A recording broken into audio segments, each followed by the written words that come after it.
Challenge ko talaga is getting serious as an Asian. I went to Paris and it was a competition fashion show and I won. And they were just like really mean to me and said, "Why did you win? Did you pay that?" And I was like, "No, I didn't pay anybody."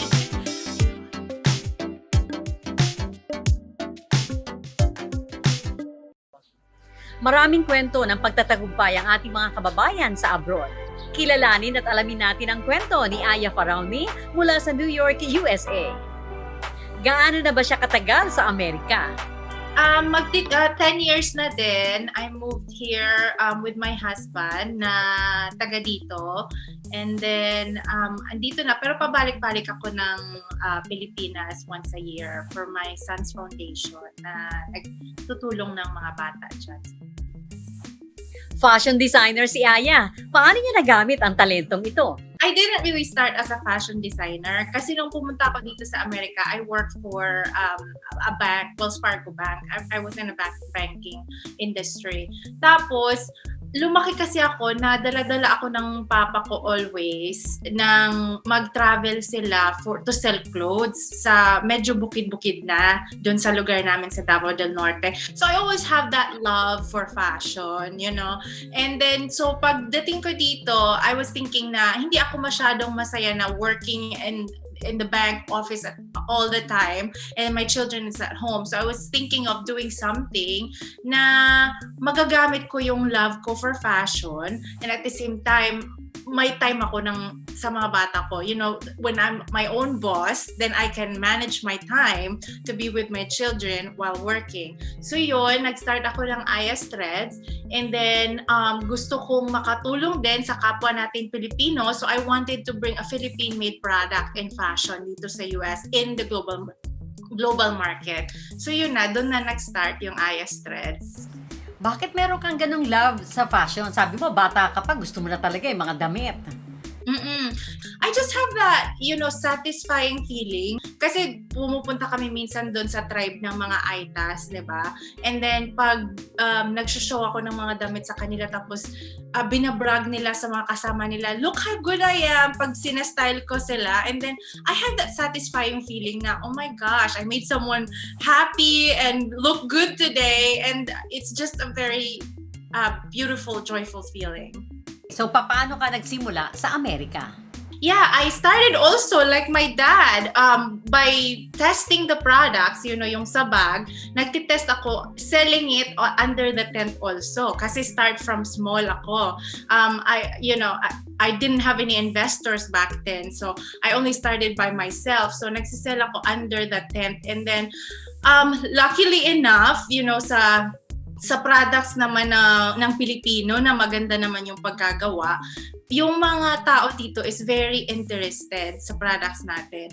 And then I was only a one-woman business to start. So I did everything, marketing, branding, sales, everything. And then yung isang may-ari ng boutique across the street ng pinalagyan ko ng tent is sabi niya, I have a future for it. So, he will carry it in her store, sa boutique niya. So, doon ako nag-start ng approaching na ng retail businesses to carry my brand. Yun yung 90% ng business ko is B2B, business to business. Yung retail is 10% lang ng business. Paano naman nag-promote ng kanyang negosyo si Aya sa Amerika? We're always transparent. Transparency is key. At saka may niche kasi yung company na Aya's Threads sustainability, taking care of the planet and the ocean. We always promote sustainability kasi nga love our Mother Earth to lead a revolutionary change for our fashion in the fashion industry na lahat tayo to lead it to be sustainable at saka at the same time helping the artisans na gumagawa ng products. I'm always being transparent kung sino ang gumagawa ng products namin from Philippines, from Filipino artisans, and it's hand-woven, handmade. So we always tell our clients, our customers for that. to make sure that it's biodegradable. The materials na ginagamit namin is biodegradable. Hindi siya nakakasira ng environment. At saka making sure na ang dye na ginagamit ng makers namin is eco-friendly. Galing siya sa sa mga roots, sa leaves, local stuff from our makers.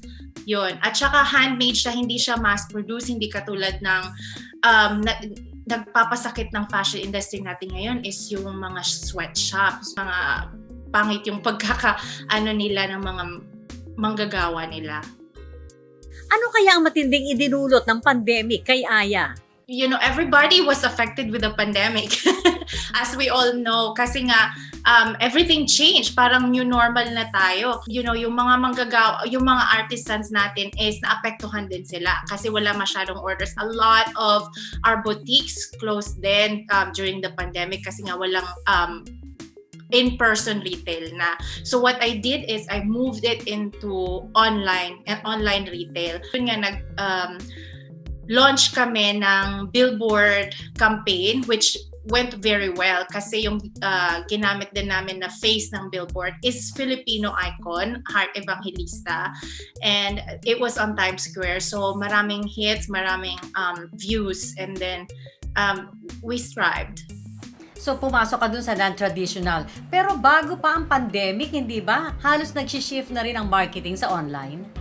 It did, yeah. So a lot of fashion shows even were some are online and some are in space. So we also launched an online fashion show in June together with Remodista company. We called it Purpose Focused Fashion Show na all sustainable and purpose focused fashion brand is nag-show sila ng including Aya's Threads ng mga brands there, and then people can just buy it off the online runway to the app. So yun din yung one of the example na ginawa namin during the pandemic.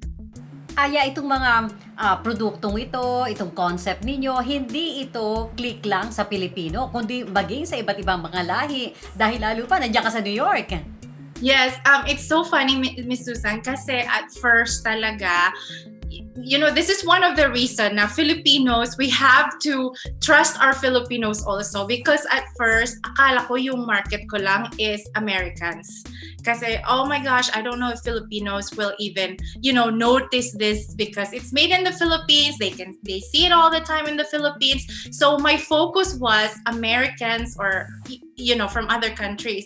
But then when we launched that online campaign, most of our kapwa Filipino dito sa US, they bought the bags, and I'm so happy. And I was telling to myself, I can really rely on our Filipinos, when it comes to our Filipino-made products.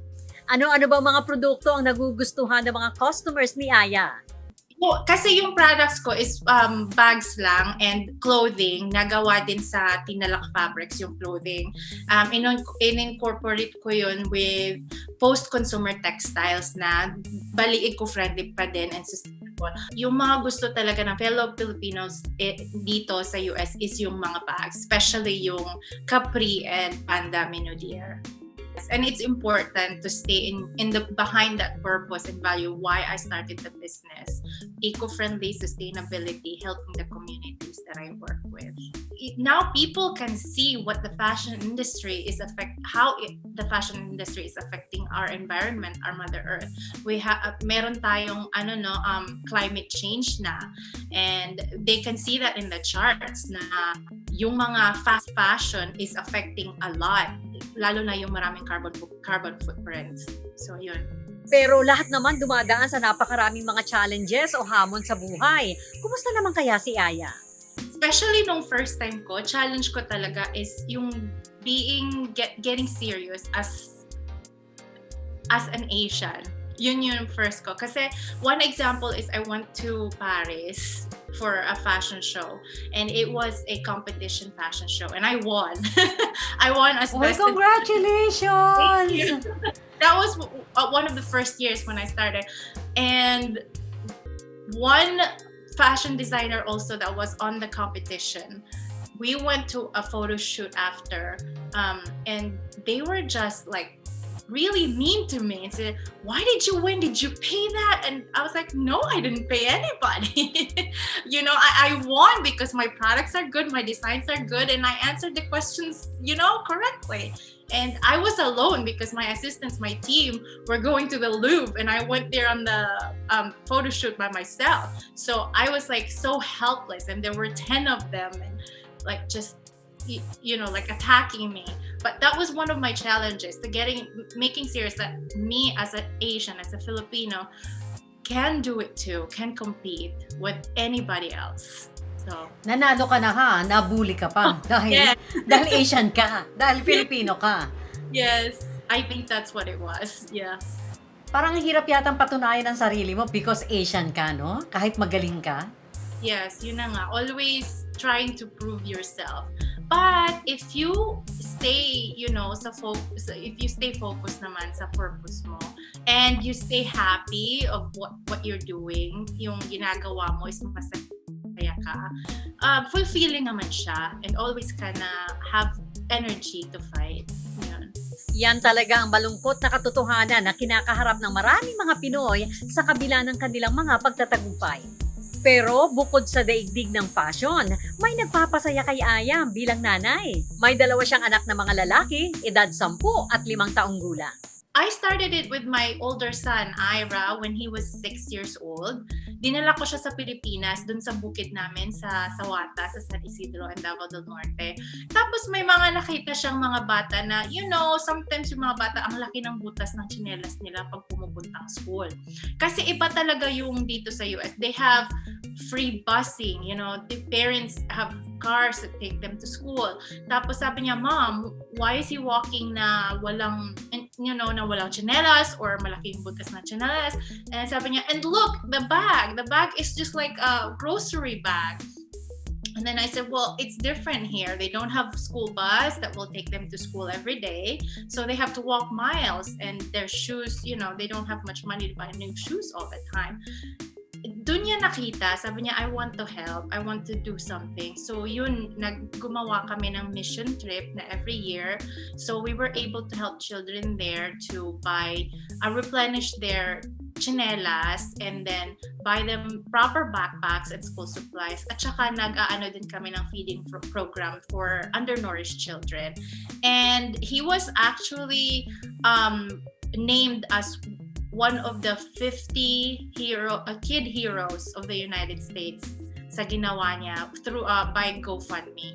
And then now, a year after that, we've been just doing it through the profit of Aya's Threads. And the foundation is Ira's Helping Hands. Ira, at age 6, ganun siya kamulat. Na gusto niyang tumulong. Yun kasi yung gusto ko, yung mamulat yung mga mata din nila about, different world out there. Kasi ibang-iba talaga. Over here, children can just throw away their food after they, "I don't want this anymore," and half of it are thrown. And lagi kong sinasabi sa kanila na some of the children in the Philippines will be just so happy to eat 1 spoon of rice in a day. And we shouldn't take it for granted. So Tulad ni Aya, gaano ba kahalaga sa isang ina ang maagang pagtuturo sa kanilang mga anak? Because I want them to grow up as good world citizens. Wherever they go, I want them to be a good world citizen, to open their mind into the world, that not only they can live this world comfortably, but also have that opportunity to help, kasi iba yung feeling ng magbibigay ka, diba? Iba yung satisfaction ng magbibigay ka, and to learn naman about life. Alam ni Ira na awardee na siya. Kinilala yung kanyang ginagawa sa Pilipinas. Yes, kasi yung mayor namin dito sa Warwick, New York, pumunta sa school nila, tapos in-award talaga siya in front of everybody ng plaque about doon na, making change into the world and making passion into action. So sabi niya, he wants to do it for the rest of his life. To help. Tsaka yung brother niya din, he's thinking of something different na makatulong.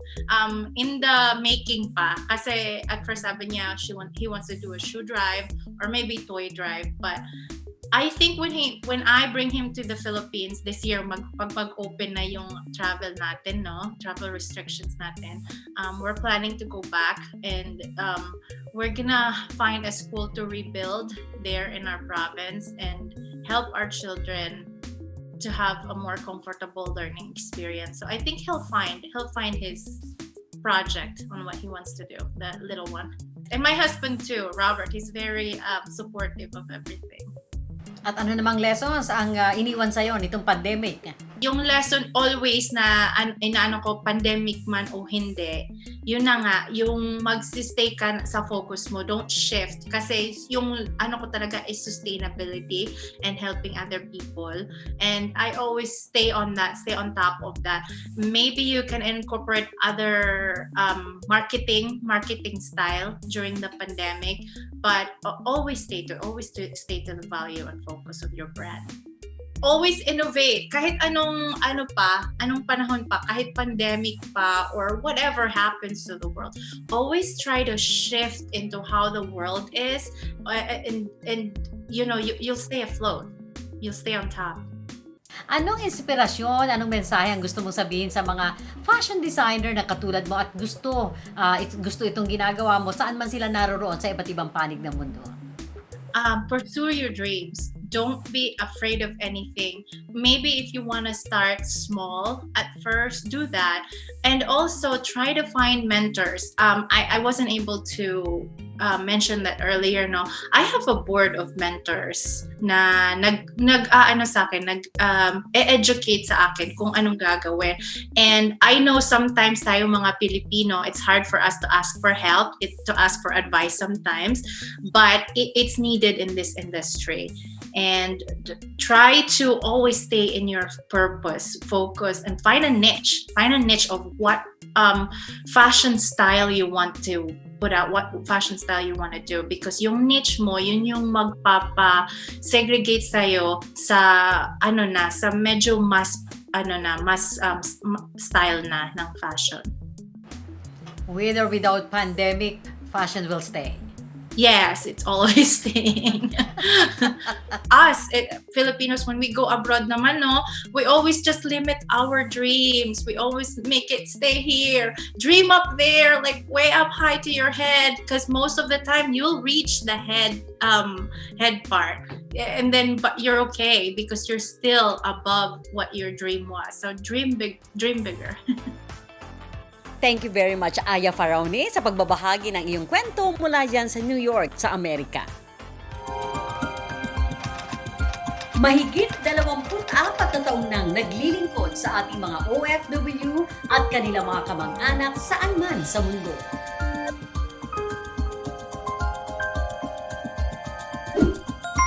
Maraming salamat po sa inyong patuloy na pagtitiwala at suporta sa Bantay OCW Foundation.